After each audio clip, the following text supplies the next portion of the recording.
first light to the front yard here, which is a great do-it-yourself project. So we're going to walk you through some of the steps.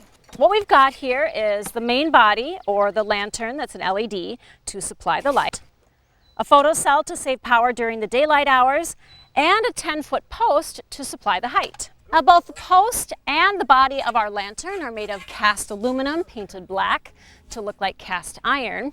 But the glass cylinder that's around our lantern here is this kind of ribbed look, which is a little bit more transitional, a lot like what we have happening in the rest of the house. Whenever you're putting in a light post like this, there's always a little digging involved.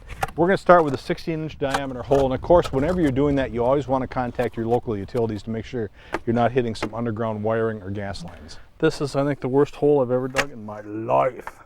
So you typically want the top of your lantern to be about 8 feet in the air, and so we are actually taking into account the height of our actual lantern. So we're going to measure down about 75 inches because our lantern sits down 2 inches. That leaves us 43 inches of post that has to be buried under grade.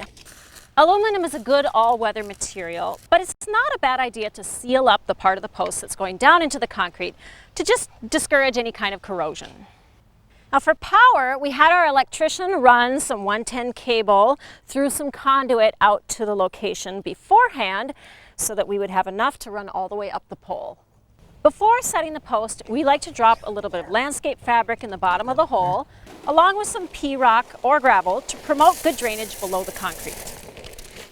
Now we're using fast-setting concrete, so we want to make sure we get our post in the hole and set pretty much where we want it, get it nice and straight before we start pouring our concrete. There we go.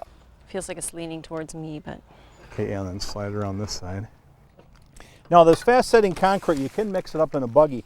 What we're going to be doing though is we're going to just dump it directly into the hole, and then we'll add some water. It makes the process for what we're doing a little bit easier. And what you want to do is put in probably about half of a bag, and then we'll soak it with water, let that soak in, and then add more dry mix and then a little more water, and just kind of keep working our way as we adjust the pole as we go along. Now the idea is to fill the hole almost to the top with a little bit of room left for grass or mulch or something like that. Then we'll be able to moisten the top and let it set up, and it shouldn't take too long. Okay, we got the light post nice and secure. Once we get Bob, our electrician, back out here, you can see that this light's going to look real nice up on the post. Nice addition to the whole front yard here.